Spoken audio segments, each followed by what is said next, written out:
Hello बच्चों, कैसे हैं आप लोग। मैं उम्मीद करता हूँ आप लोग मज़े में होंगे और अपनी तैयारी को मस्त तरीके से कर रहे होंगे। बच्चों, आपके एग्ज़ाम में मात्र अब बहुत मुश्किल से 30 दिन बचा है ना। तो मैं चाहता हूँ कि जो भी इम्पोर्टेंट क्वेश्चन है वो मैं आपके चैनल पर अपलोड कर दे रहा हूँ, अपने चैनल पर, ताकि आप लोग जा कर के देख लें और अपने एग्ज़ाम के अंदर एक अच्छा परफॉर्मेंस करें और अच्छे मार्क्स लेकर के आएँ, ताकि आने वाले समय में आपको भी एक अच्छा मतलब कंफर्टेबल फीलिंग हो कि हाँ, हम भी कुछ इस चैनल से सीखे हैं। तो बस आज मैं इंपॉर्टेंट क्वेश्चन आपको सोल्व कराऊंगा और आप हमारे चैनल पर अंत तक बनाए रखें और एक एक क्वेश्चन को ध्यान से देखें ताकि आपका हर एक कॉन्सेप्ट क्लियर हो जाए। ठीक है, तो चलिए। और एग्ज़ाम के अंदर ये सब पूछने वाले सवाल हैं, ठीक है। वो क्वेश्चन मैं करवा रहा हूँ जो एग्ज़ाम के अंदर पूछने का 100% चांस है। ऐसा हो नहीं सकता कि ये सब क्वेश्चन एग्ज़ाम के अंदर ना पूछा हो, हमेशा पूछता है और इस बार भी पूछेगा। ठीक है, चलिए पहला क्वेश्चन हम आपके सामने लेकर के आए कि सिद्ध करें कि √2 + 2 का होल स्क्वायर एक परिमित संख्या नहीं है। यानी कि इसको सिद्ध करना कि ये परिमित संख्या क्यों नहीं है। ये हालांकि ये क्या है, वो परिमित संख्या, लेकिन इसको सिद्ध करके दिखाना कि ये परिमित संख्या क्यों नहीं होता है, ऐसा संख्या जब रहता है तो वजह सबसे पहले क्या करेंगे, हम इसमें लिखेंगे, क्या लिखेंगे कि माना कि, यहाँ पर लिख देंगे सॉल्व, लिखेंगे माना कि √2 + 2 का होल स्क्वायर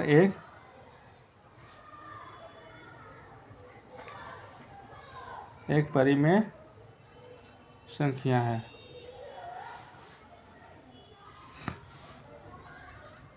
इसलिए √2 + 2 का होल स्क्वायर बराबर P/Q, जहाँ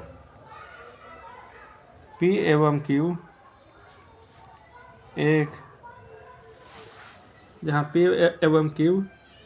एक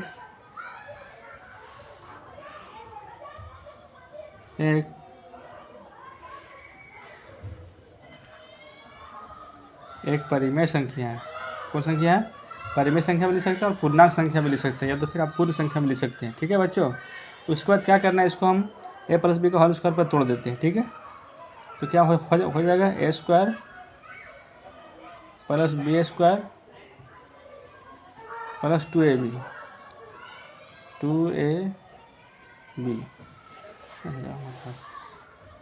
2ab बराबर क्या हो जाएगा, P/Q। ठीक है, इसको तोड़ेंगे बच्चों तो क्या होगा, √2 का स्क्वायर तोड़ेंगे तो क्या हो जाएगा हमारा, यहाँ पर 2 हो जाएगा, और ये क्या हो जाएगा 4, यहाँ पर क्या हो जाएगा बच्चों, 2 × 4 4√2 हो जाएगा। ठीक है, बराबर P/Q। ठीक है, अब क्या करना है बच्चों, हमें परिमेय संख्या को एक तरफ कर देना है और अपरिमेय संख्या को एक तरफ कर देना है। जो रूट से बाहर है वो परिमेय संख्या, जो रूट के अंदर है वो हमारा अपरिमेय संख्या होता है। तो 4 × 2 = 6 हो जाएगा, +4 √2 बराबर P/Q। तो बच्चों अब क्या करना है, यहाँ पर हमें 4√2 को इधर रखना है और 6 को उधर हमें भेज देना है। ठीक है, तो 6 कहाँ तक चला जाएगा, बराबर किधर प्लस में, उधर क्या माइनस में। अब बच्चों क्या है कि 4√2 इधर क्या, √2 साथ इसमें गुना है, तो बराबर का अगर इधर हम डाल दें तो क्या आ जाएगा, इधर भागा में आ जाएगा, है ना। यानी कि इस तरीके √2 बराबर P/Q -6 के साथ क्या आ जाएगा बच्चों, यहाँ पर 1/4 गुना हो जाएगा इसके साथ। ठीक है, तो ये सब क्या हो गया, अब ये हमारा परिमेय संख्या, ये हमारा अपरिमेय संख्या, इसको हम समीकरण 1 मान लेते हैं। अब लिखते हैं अपरिमेय संख्या बराबर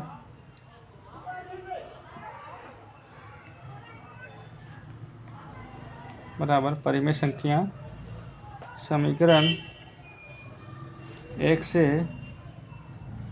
जो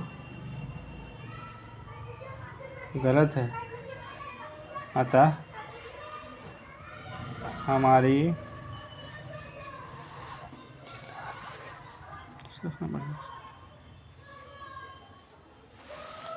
मान्यता का गलत है। इसलिए √2 + 2 होल स्क्वायर एक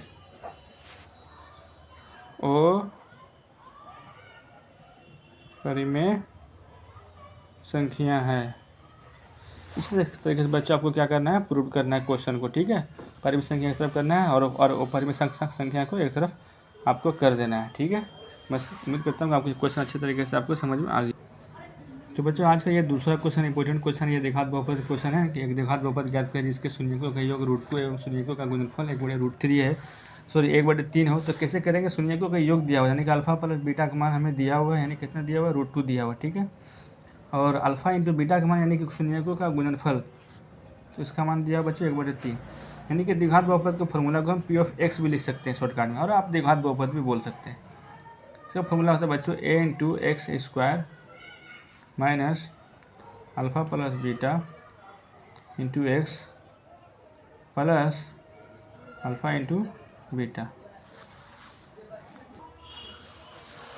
तो बच्चों इसके बाद फिर क्या करेंगे कि सबका मान को हम बढ़ा देंगे। ठीक है, अब नीचे यहाँ पर क्या लिखा हुआ है? यहाँ पर नीचे a का मान CR है ना, इसका फॉर्मूला क्या होता है?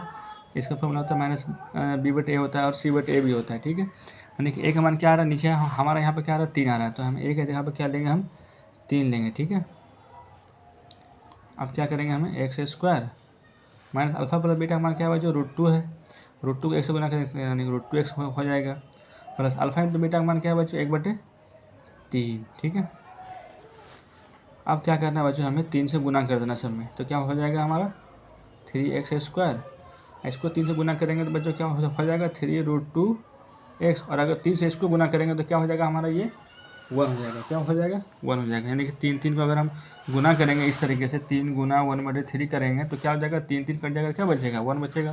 तो इसी तरीके से हमारा क्या हो गया? ये द्विघात बहुपद ज्ञात हो गया। द्विघात बहुपद हमें क्या हो गया? समझ में आ गया कि क्वेश्चन कैसे बनता है। ठीक है, तो मैं उम्मीद करता हूँ ये क्वेश्चन आपको समझ में आ गया। जब भी बच्चों इसके अंदर रहेगा द्विघात बहुपद का योगफल बोले और शून्यक बोले तो आपको दोनों का मान लिखना जोड़ करके, और अगर सिर्फ शून्यक बोलता तो एक अल्फा का मान होता है और एक बीटा का मान होता है, लेकिन यहाँ पर शून्यक नहीं बोले, यहाँ पर सिर्फ बोले शून्यकों का योग और गुणनफल बोल रहा है, यानी दोनों का मान जुटा हुआ है और एक बार दोनों का मान गुना किया हुआ है। ठीक है, तो मैं उम्मीद करता हूँ आपको ये क्वेश्चन अच्छे तरीके से समझ में आ गया। तो बच्चों मैं आपके सामने समांतर श्रेणी का इंपॉर्टेंट क्वेश्चन लेकर के आपके सामने आए।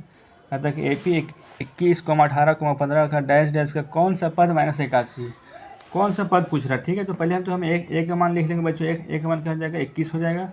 D का मान क्या होगा बच्चों? हमें दूसरा पद घटा या पहला पद करने का, 18 में से 21 घटाएंगे तो क्या निकलेगा? 18 में से 21 घटाएंगे तो हमारा आंसर आएगा -3 आएगा। ठीक है बच्चों, फिर हमें क्या बताया कि कौन सा पद -81 है, यानी कि n बराबर पूछ रहा है यहाँ पर क्वेश्चन में। ठीक है, कौन सा पद, तो यहाँ पर n का मान पूछ रहा है, कौन सा पद 81 जो माइनस दिया हुआ है वो क्या है कि हमारा ये Tn का मान है। ठीक है, आपको अच्छे तरीके से क्वेश्चन का मतलब समझ में आ गया होगा। अब आप क्या करेंगे? यहाँ से Tn का फॉर्मूला लगा करके आसानी से क्वेश्चन को सोल्व कर सकते हैं।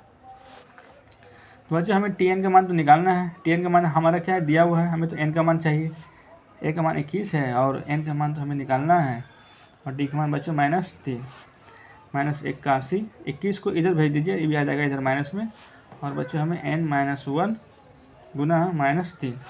21 और 81 को जोड़ दीजिए तो कितना हो जाएगा? 1 और 1 2 और 8 2 10, यानी कि 102 हो जाएगा। ठीक है, बराबर n-1 इंटू -3। बच्चों 3 से ही कट जाएगा। ठीक है, 3 3 3 चौक 12, 3 3 एक बचा 3 चौक 12। उसके बाद क्या है बच्चों की माइनस माइनस भी खत्म होगी। अब क्या बचा? इधर 34 और -1 को इधर भेज देंगे, और इधर क्या बच गया? n। ठीक है, अब क्या करेंगे बच्चों? हमें n बराबर क्या हो गया? 34 और 1 को जोड़ देंगे, कितना हो जाएगा? 35। तो यही बच्चों हमें पूछ रहा था कि कौन सा पद 81 होगा, तो हम लिख देंगे आता 35वां पद -81 होगा। बच्चों जब भी इस तरीके का क्वेश्चन पूछा कि कौन सा पद -81 होगा, इसका मतलब आपको समझना कि यहाँ पर n का मान पूछ रहा है, यहाँ पर हमें Tn का मान दिया हुआ है। ठीक है, तो मैं उम्मीद करता हूँ ये भी क्वेश्चन आपको अच्छी तरीके से समझ में आ गया होगा, और मैं आपको लेकर के मिलता हूँ दूसरे। तो बच्चों ये समांतर श्रेणी का चौथा क्वेश्चन है, ये भी बहुत इंपॉर्टेंट क्वेश्चन है। इस तरीके के क्वेश्चन एग्जाम में बहुत सारे पूछे जाते हैं। ठीक है, यहाँ क्वेश्चन बोल रहा है समांतर श्रेणी 13, 17, 21 डैश डैश डैश डैश 89 का अंत से 7वां पद ज्ञात करें। जब भी बच्चों इस तरह का क्वेश्चन रहे कि 89 का अंत से और या तो 42 का अंत से या 7 का अंत से, तो आपको क्या करना है? सबसे पहला पद आपको यहाँ से 89 से शुरू करना है लिखने के लिए, ये श्रेणी बनाना है। ठीक है, ये श्रेणी आपका नहीं चलेगा। उसको यहाँ देखना कि क्या हो रहा है, इसमें 4 बढ़ रहा है। क्या हो रहा है? 4 बढ़ते जा रहा है, लेकिन आपको यहाँ से करना है क्या है कि 4 क्या करना है? आपको यहाँ से घटाते जाना है। तो 89 में 4 घटेगा तो कितना बचेगा बच्चों? 85 घटेगा। 85 में 4 घटेगा तो कितना बचेगा बच्चों? 81 बचेगा। ठीक है, फिर डैश डैश डैश डैश तक ले यहाँ तक जाएगा, फुल स्टॉप कर देंगे। अब क्या लिखना है बच्चों? हमें ए बराबर क्या लिखना है? 89 लिखना है। जहाँ से शुरू कर, जहाँ से बोलेगा इसका अंत से इसका यहाँ पर अंत के पहले जो भी अंक रहेगा वो क्या हो जाएगा? हमारा ए का मान। और वहीं से भी श्रेणी बनाना शुरू करेंगे। किस आधार पर? यहाँ पर देखेंगे कि कितना बढ़ रहा है उतना यहाँ पर घटाते जाएंगे श्रेणी। यहाँ पर उल्टा श्रेणी हमें तैयार करना है। ठीक है, तो ए बराबर 89 हो गया। और डी बराबर क्या होगा बच्चों? 85 में अगर 89 घटाते हैं तो क्या होता है हमारा आंसर? डी का मान -4 होता है। और यहाँ पर सवाल में बोल रहा है कि 7वां पद ज्ञात करें। 7वां जहाँ जाए, चाहे 7 पद बोले, तो आपको क्या समझना है कि n बराबर दिया हुआ। ठीक है, तो आपको यहाँ पर क्या करना है? Tn का मान निकालना है। तो a + n - 1 इंटू डी होता है इसका फॉर्मूला। ठीक है, तो बच्चों क्या करना है? टी 7 यहाँ पर आपको दिया हुआ। ठीक है, तो a का मान क्या है? 89 + 7 - 1 और डी का मान -4। क्या करना है? 89 6 गुना -4, क्योंकि 7 में 1 घटेगा 6 होगा। 89 6 गुना 4 -24, 9 में से 4 जाएगा 5, 8 में से 2 जाएगा 6। तो बच्चों इसी तरह के जब भी क्वेश्चन रहे कि इसका अंत से 42 का अंत से या 40 का अंत से या 10 का अंत से रहेगा सवाल, आपको क्या करना है? यहाँ से श्रेणी बनाना शुरू करना है। यहाँ पर 4 बढ़ रहा है तो आपको यहाँ घटाना है, यहाँ पर अगर घट रहा है तो यहाँ पर आपको श्रेणी को बढ़ाना है। इसी तरीके से इस तरीके का जो क्वेश्चन आ जाए तो आपको इसी तरीके से सोल्व करना है। मैं उम्मीद करता हूँ ये क्वेश्चन आपको अच्छा भी लगा होगा और समझ में भी आ गया होगा अच्छी तरीके से। तो बच्चों ये समांतर श्रेणी का एक बहुत इंपॉर्टेंट क्वेश्चन है कि 2 अंकों वाली कितनी संख्या 3 से विभाज्य है। जब भी इस तरीके का सवाल पूछता है तो बच्चे लोग समझ नहीं पाते कि ये समांतर श्रेणी का फॉर्मूला बनेगा या किस आधार पर क्वेश्चन को हम सोल्व करेंगे। तो आपको क्या करना है? पहले एक श्रेणी तैयार करना है। ठीक है, 2 अंकों वाली संख्या हो जो कि 3 से पूरा संख्या क्या हो रहा है कि भागा लग गया है ना। तो क्या करना है बच्चों? आपको 12 लिखाएगा पहले, फिर क्या लिखाएगा? 15 लिखाएगा, है ना। 2 अंकों वाली संख्या भी हो, 3 से विभाज्य भी हो जाए, 12 15 18 डैश डैश डैश डैश करके आपको कहाँ तक लिखना है? 99 तक लिखना है। कहाँ तक? 99 तक। ये 2 अंकों की संख्या भी होगा, 3 से मतलब विभाज्य बोले या आपको भाजक बोले या आपको कोई भी संख्या मतलब बोले, इस तरीके से विभाज्य लग हो जाए या फिर भाज्य हो जाए या फिर भाग लग जाए, तो आपको इस तरीके से ये संख्या यहाँ पर, या तो फिर आपको अपवर्तक बोले, तो इस तरीके से आपको लिखना है। ठीक है, तो बच्चों ए बराबर क्या लिख देंगे? हम 12 लिख देंगे, हमारा श्रेणी तैयार हो गया। और डी बराबर क्या लिखेंगे? 15 में से 12 घटेगा तो 3 हो जाएगा। और ये हो गया हमारा, पूछ भी रहा है यहाँ पर सवाल में कितनी संख्याएं होगी। इसका मतलब क्या है बच्चों? यहाँ पर हमारा ये Tn का मान दिया हुआ है।